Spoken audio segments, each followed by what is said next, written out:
మంచి యేసయ్యా,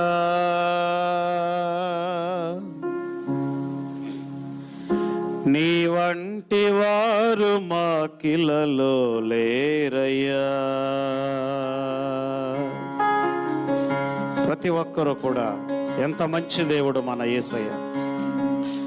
పరలోకాన్ని విడిచి వచ్చి దీనునిగా తగ్గించుకొని పశువుల తొట్టిలో పండుకొని శిష్యులు పాదాలు కడిగి పొడుచున్న వారిని క్షమించి తన రక్తాన్ని చిందించిన ఎలాంటి ప్రేమ, దయా, కృప, కనికరము కలిగిన దేవుడు.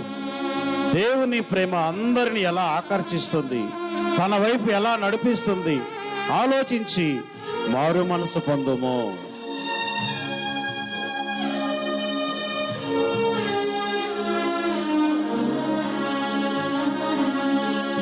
మంచి యేసయ్యా, నీ వంటి వారు మాకిలలో లేరయ్యా.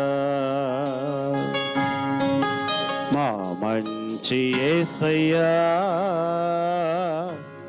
నీ వంటి వారు మాకిలలో లేరయ్యా.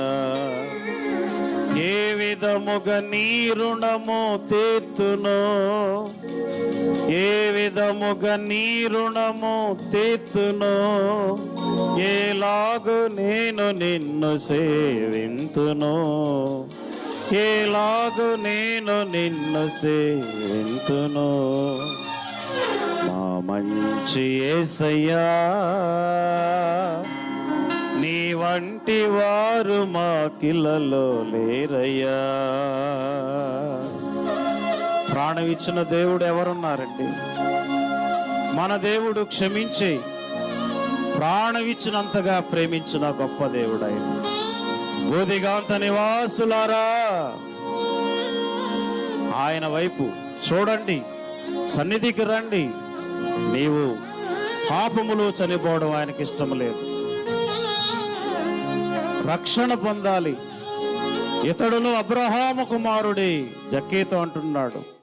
సొంకరి అయిన అల్ఫై కుమారుడైన మత్తయ్య, ఆయన ప్రభు పిలుస్తున్నాడు, నిన్ను పిలుస్తున్నాడు.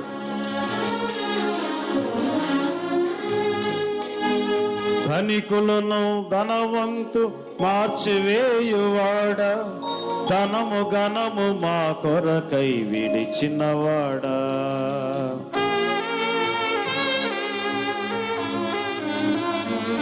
దీనులను ధనవంతులు మార్చివేయువాడా,